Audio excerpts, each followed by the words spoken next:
내가 떠나는 이유 34번째.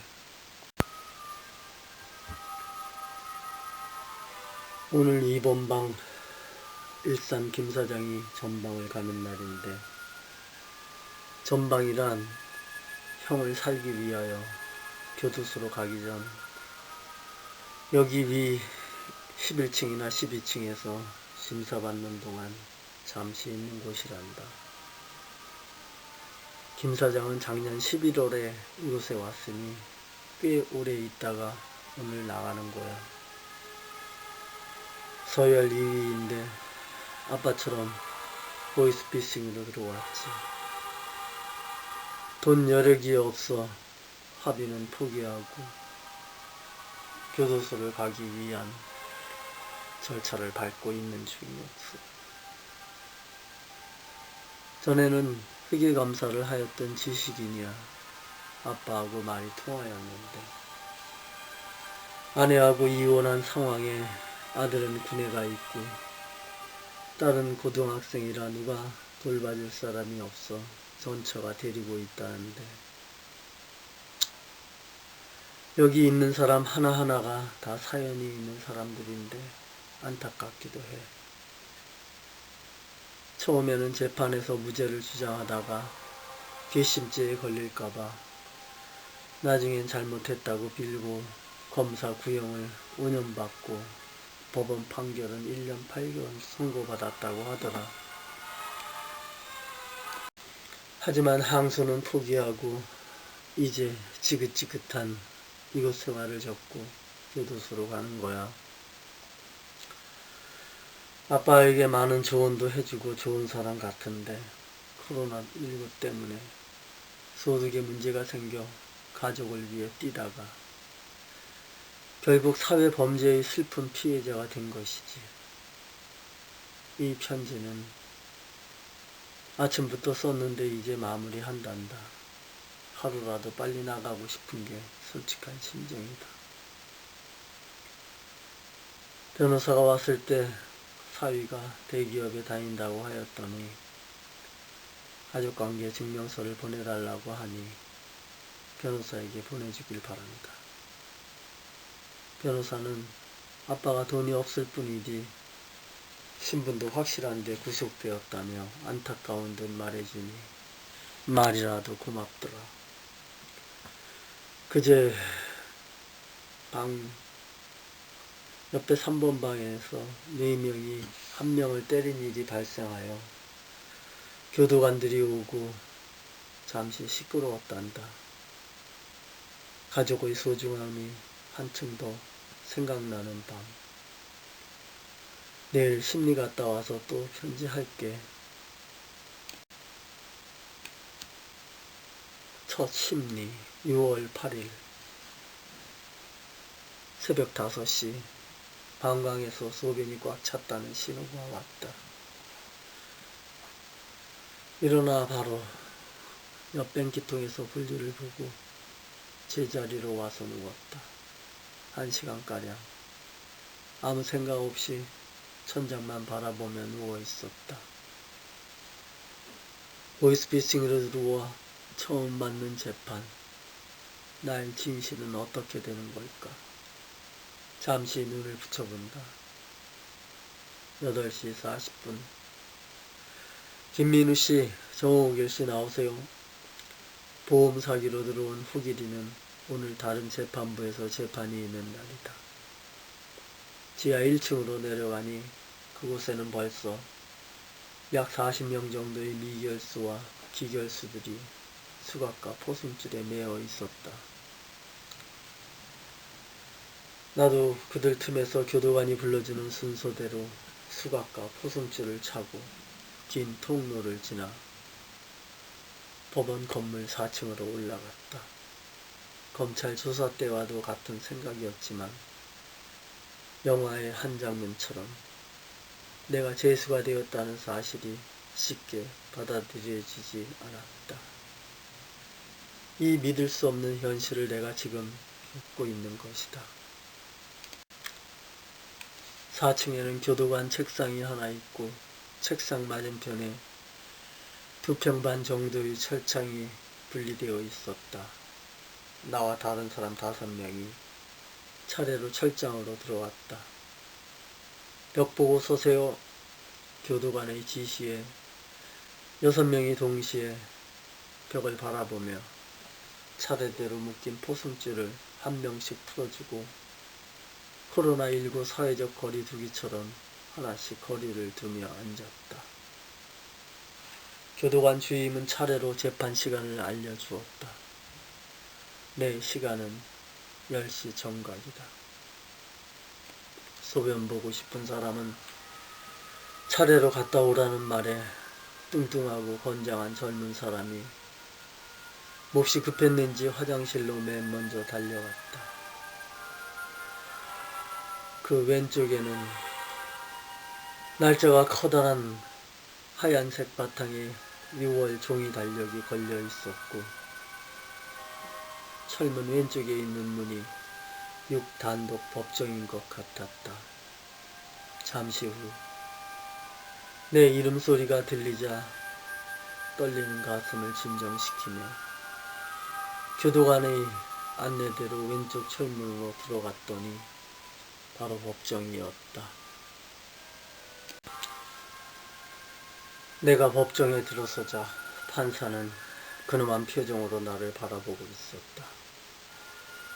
나는 최대한 판사에게 잘 보이려 공손하게 허리를 굽혀 인사를 하였다.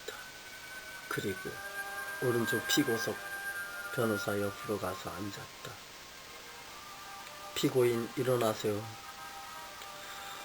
주소 말씀하세요. 직업은? 앉으세요. 다음 기일은 7월 6일입니다. 첫 심리 재판은 재판 전까지 수갑을 차고 포승줄에 묶이는 번거로움에 비하여 생각보다 빨리 끝났다.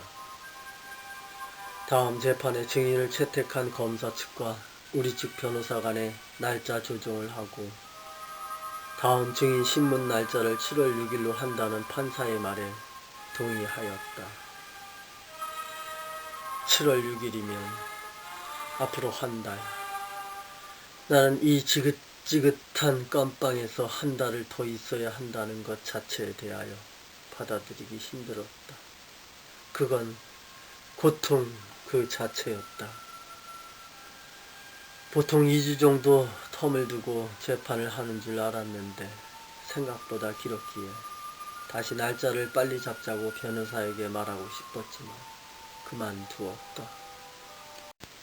변호사와 가벼운 눈인사만 하고 나는 철문이 있는 대기실로 다시 돌아왔다. 나는 재판정을 나오면서 다음 재판에 증인 신문이 있다는 사실에 대하여 사실 걱정스러운 감정이 들면서 약간 흥분이 되었다. 증인 신문.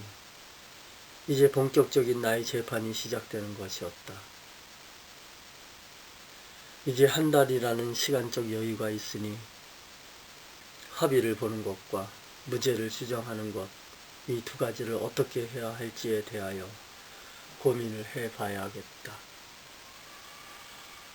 합의를 빨리 보면 증인신문 때 나갈 수 있을 것 같은데 그럼 합의는 어떻게 볼 것인가? 이 문제에 대하여 의논을 해야 하는데 이 계획을 변호사와 얘기하고 싶지만 현실은 그럴 수가 없었다. 구속 불구속 상황에서의 재판은 하늘과 땅 차이라는 생각이 들었다. 7월 6일 증인신문 때 검사 측 증인이 누가 나오는지 알아야 하는데 나는 수영이에게 다시 편지를 쓴다. 우리 측 변호사는 나의 의견도 물어보지 않고 김무석 씨를 증인으로 세웠다고 하였다. 예상은 하였지만 물론 잘 판단은 한 선택이었지만 나하고 상의 없이 증인을 세웠다는 것에 대하여 기분이 나빴다. 우리나라 변호사의 문제점은 이게 문제였다. 의뢰인의 의견을 무시하는 버릇이. 어쨌든 국선 변호사인데 어찌하겠는가. 김우진을 우리 측 증인으로 선택은 하였지만 혹시 당일날 오지 않는다면 어떻게 하지? 하면서 나는 김우석에게 증인으로 법정에 꼭 나와달라는 편지를 써야겠다는 생각을 하며 2번 방으로 돌아왔다. 베트남 사업가 민 사장은 다행히 내가 재판을 받고 돌아올 때까지 2번 방에 있었다. 오후 재판 후 나갈 것을 예측한 민 사장은 어제 짐을 정리하며 그중 소중하게 간직하던 관복을 꺼내주면서 형님, 앞으로 누가 면회 오거나 일이 있으면 꼭 이 옷을 입고 다녀. 그리고 재판 받을 때도 꼭 입고 가. 민 사장이 준 관복은 앞에 단추가 있는 관복과 달리 지퍼가 달려있어 귀한 관복이었다. 누군가 옷을 만들 줄 아는 재소자가 만든 옷이라 하였다. 가오다시 자꾸 그러면서 민 사장은 내복과 운동복, 기타 편지지, 봉투 등 남아있는 새 볼펜과 팬티 등 몸만 빼고 전부 다 주었다. 옆에 있던 이중사는 다시 돌아오면 어쩌려고, 먹고 살면 되지. 낙천적인 민 사장은 나에게 아낌없이 다 주었던 것이다. 민 사장은 방을 나서기 전에 빡빡이 김 사장을 바라보며 걱정스러운 듯 조용히 한마디 하였다. 김 사장, 성질 좀 죽여. 옆에 있던 독수리 이사장이 잘 갔다 오세요. 민 사장 인사를 하자. 형님, 잘 갔다 오라는 게 뭔 소리예요? 깐죽이 이중사는 다시 깜빵으로 오라는 거예요. 뭐요? 민 사장은 내가 보기에 처신만 잘하였다면 굳이 구속까지는 안 되었을 사람인데, 민 사장의 말이 맞든 틀리든 간에 과거 친하게 지내던 사람이 돈 몇 억을 회사에 투자해 주었는데 가까운 사이라 계약서를 작성하지 않고 있다가 10년 가까이 된 작년에 투자금을 빌려준 돈이라 돌려달라니 민 사장 입장에서는 많이 난처하였을 것이다. 민 사장은 고소인이 상식밖에 언행에 화가 나서 다투다가 어느 날부터 상대도 하지 않았는데 결국 재판정에서 만나 사기로 구속된 것이다. 문제는 아무리 다툼이 생겨 화가 난다 하더라도 소식을 끊지 말고 당사자와 해결을 해야 하는데 그 점이 아쉬웠다. 투자금이었다라는 것을 증명하지 못하면 결국 문제가 되는 것이다. 잠시 알았지만 거짓말 할 사람 같지는 않아 보였다. 결국 3억 8천만 원을 와이프가 준비하여 고소인과 합의를 하여 오늘 출소하는 것이다. 나는 그런 큰 돈을 한 번에 주고 나갈 수 있다는 민 사장의 능력이 솔직히 부러웠다.